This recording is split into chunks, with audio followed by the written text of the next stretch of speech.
আদির অনাদি গোবিন্দ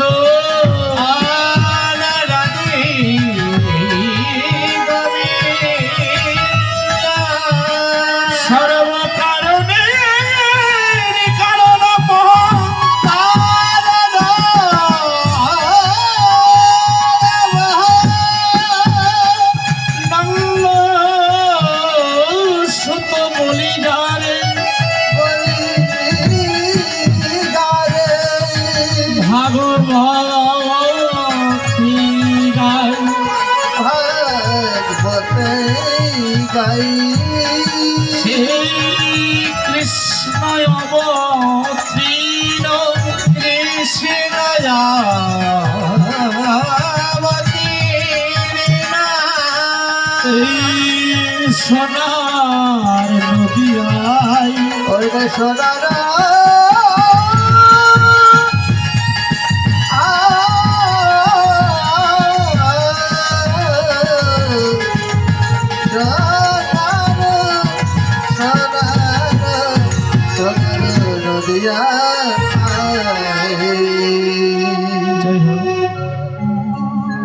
শ্রীধাম নবদ্বীপ শ্রীবাজা জয় হোক। অনন্ত অনন্ত কোটি সাধুগুরু বৈষ্ণব জয় হোক। আজকে এই আশ্রমে আমার যুগ্মায় অংশগত মাতৃমণ্ডল যারা আছে সকলে জয় হোক। জয় হোক আমার শ্রদ্ধেয় দাদারা। অনেক কষ্ট করে সে এই যে আপ্রাণকার লীলা আস্বাদ করছে, এই পূর্বাণকার লীলা আস্বাদ করছে, জয় হোক জয় হোক। আজকে এই কমিটি কর্তৃক আয়োজিত যারা অক্লান্ত পরিশ্রমের ফলে আজকে এই যজ্ঞাদি অনুষ্ঠানে আয়োজন করিয়েছেন কমিটি বৃন্দ সকলের জয় হোক জয় হোক। আজকে অত্র এলাকার যত বৈষ্ণব মণ্ডলীগণ যারা অনাকাঙ্ক্ষিত ভগবান শ্রীকৃষ্ণের একমাত্র আপন জনা তাদেরই জয় হোক। শাস্ত্রকার লিখলেন ইতিপূর্বে যে আমরা ভগবান পরমেশ্বর গঙ্গোষ্ঠীর একটা পদ আস্বাদন করেছি, যে পদটি লিপিবদ্ধ করলেন আমাদের বঙ্কবিহারী সাহা বাসুদেব ঘোষ বৈষ্ণব পদকর্তা। তো দেখুন ইনি প্রথম পদে লিখলেন আজুরি গৌরাঙ্গীর মনে। আজুরি মানে যারা বাংলা সাহিত্যিক অভিধান লিখেছেন, তত্ত্ব অভিধান বললেন আজুরি মানে আজকে, গৌরাঙ্গীর মনে। কার মনে? শ্রীধাম নবদ্বীপ বিহারী সচিনন্দন শ্রী গৌর সুন্দর। আজকে কি ভাব উদ্দীপন হয়েছে? তত্ত্ব বললেন ভাব ব্রজের পাঁচটি ভাব, শান্ত, দাস্য, সখ্য, বাৎসল্য, মধুর। শান্তভাবে পেয়েছিলেন নিমিষকারণে যত মনীষীগণ। শান্তের পাত্র একমাত্র সনকাদিন, দাস্যের পাত্র পবনন্দ হনুমান, যে রামের চরণ সেবা করেছিলেন, যে বক্ষ চিরে যে দেখিয়েছিলেন। তাহলে শান্ত দাস্য সখ্যভাবে পেলেন শ্রীমদ্ ভগবতী অর্জুন সখাভাবে, যিনি ভগবানের সঙ্গে কথাবার্তা করতে পারতেন। তাহলে শান্ত দাস সখ্য, বাৎসল্যভাবে মা সচী মাতা, মধুরভাবে বৃন্দাবনী আমাদের শ্রীমতী রাধারানী প্রেমময়ী রাধারানী পেয়েছিলেন। তাহলে আজকে ব্রজের ভাবটি কেমন? ব্রজের ভাবটি শান্ত ভাব। ঠাকুর মহাশয় প্রেম ভক্তি চন্দ্রিমায় জানালেন জীবের সাধন ও লীলা স্মরণ ও লীলা না করো হেলা, কাই মনে করো সুস্বাদ। যে কথা শুনলে জীবের আনন্দ, যে কথা শুনলে জীবের সাধন, যে কথা শুনলে জীবের ভজন, যে কথা শুনলে জীবের কৃতার্থ জ্বালা দূর হয়, তাই হচ্ছে এই ভবন মঙ্গল, এই হরিনাম সংকীর্তন। তাহলে তত্ত্বকে বললেন এই যে আপনারা কষ্ট করে বসে আছেন মা, তাহলে লক্ষ্য করুন কেন এসেছেন, কি জন্য এসেছেন। তত্ত্বদর্শী বললেন আমাদের পাঁচটা আত্মা, আত্মারাম আত্মা রামেশ্বর, প্রেত আত্মা, ভূত আত্মা, পরম আত্মা। পরমাত্মা ঈশ্বর স্বরূপ, ভূতাত্মা হচ্ছে ভক্ত স্বরূপ। তাহলে এই যে আপনারা এসেছেন ছুটে কেন? পরমাত্মার ক্ষুধা মেটানোর জন্যে ছুটে এসেছে। যতদূরই থাক না কেন,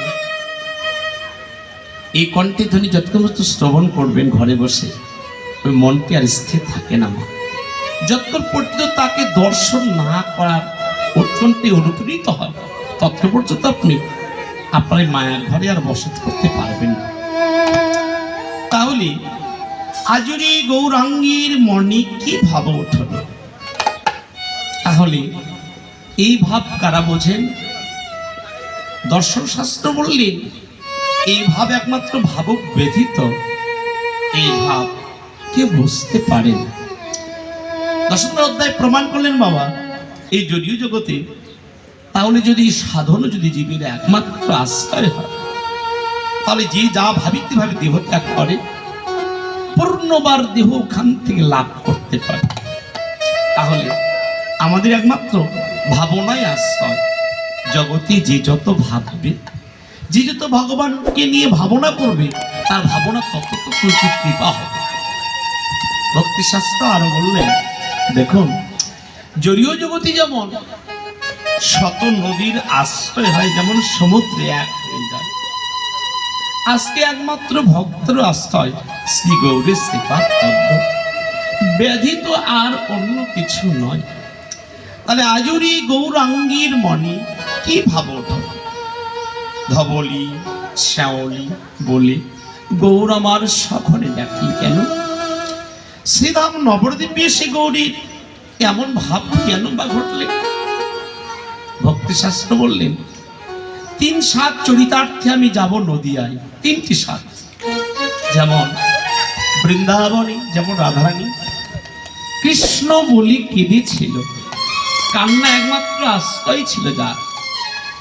এবার বললেন তুমি যেমন করে বৃন্দাবনে রাধা বলে কেঁদেছিলে, আমি নিজেই শ্রীধাম নবদ্বীপে গিয়ে আমি নিজেই গৌর যেন কৃষ্ণ বলে কাঁদব।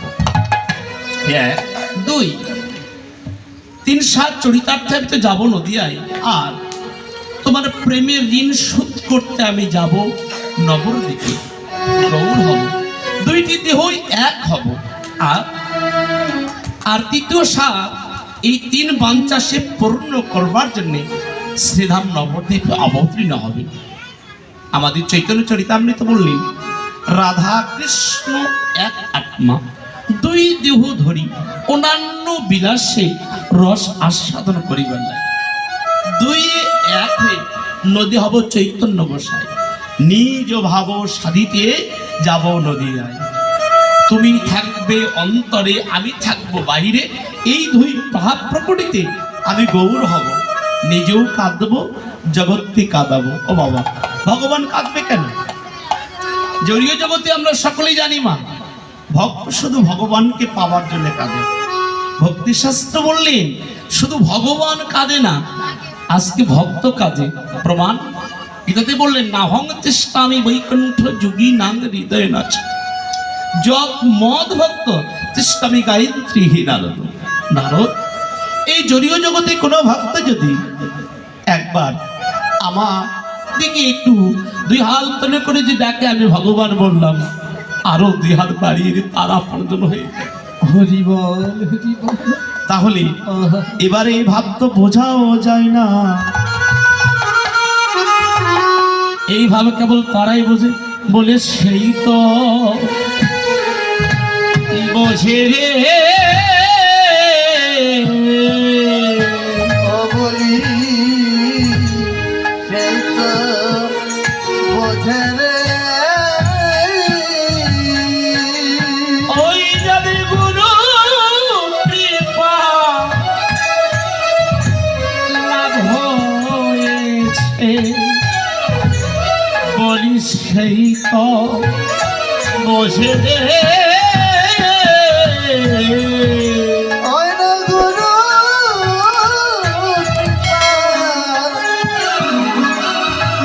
ওই বেলা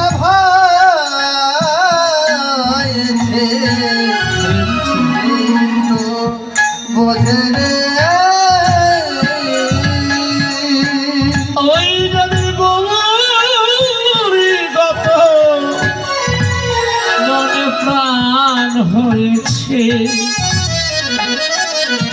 সেই তো বসে রে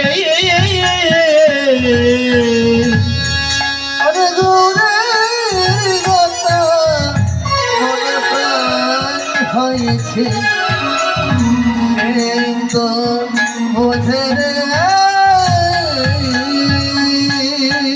যদিও জগতে যাদের গৌরগত মন প্রাণ হয়েছে, যাদের গৌর বললে একমাত্র কান্না ছিল, যারা জীবন জৈবন মন প্রাণ, যারা নিত্য নবদ্বীপে যারা একমাত্র আত্মনিবেদন করে দিয়েছে, কেবল তারাই তো ভাব বোঝে। সেদিন বুঝিয়েছিলেন শ্রীধাম নবদ্বীপের একটি ভক্ত, যার নাম ছিল শিবানন্দ ভক্ত। আপনারা জানেন এগুলি ভাবের কথা, তো একমাত্র ভাবনাই আশ্রয় করতে হয়, ভাবনায় স্মরণ করতে হয়। শিবানন্দ শ্রীধাম নবদ্বীপে গৌরীর সঙ্গ করতে করতে এমন একদিন শিবানন্দের একটি গৃহপালিত পশু, যে বদনে কৃষ্ণ বলতে পারে না, এবার এই শিবানন্দ ভক্ত প্রভুর সঙ্গে নাম করছে, আর ওই কুকুরটি ছুটে এসে ভক্তদের মাঝে গড়াগড়ি যাচ্ছে। মহাপ্রভু বললেন, শিবানন্দ, ও শিবানন্দ, তুমি না ভক্ত সঙ্গ করতে প্রতিনিয়তই আসো, কিন্তু ওই কুকুরটি কেন আসে? বললেন, প্রভু, আমি তো আমার অন্তরের কথা বলতে পারি, কিন্তু তার অন্তরের কথা বলতে পারি না। তুমি তো অন্তর্যামী ভগবান, সর্ব অন্তরের দুঃখ বেদনা সুখ দুঃখ সব তুমি জানো। দুটি কুকুর দুটি হস্ত সামনে বাড়িয়ে দিয়ে দুটি নয়ন জলে ছটছট ছটছট করে কাঁদছে।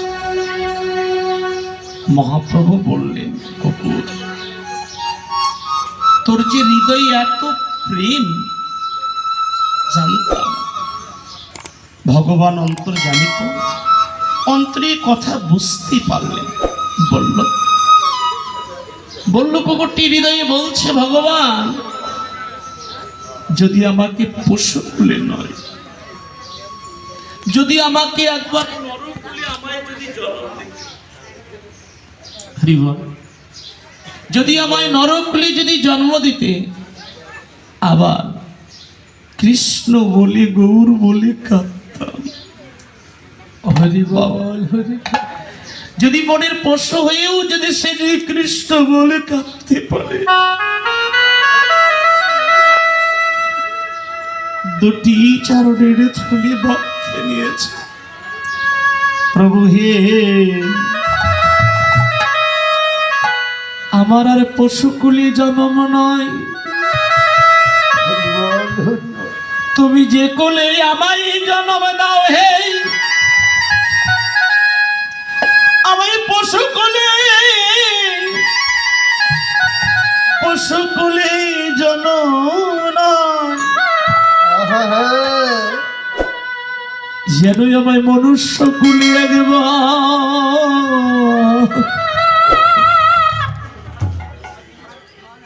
আমায় জন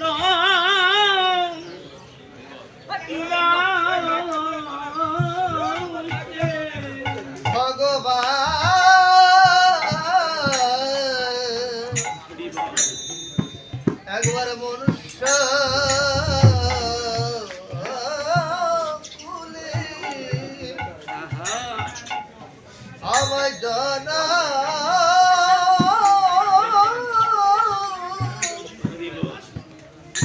আমায় জন্ম দাও, হে ভগবান।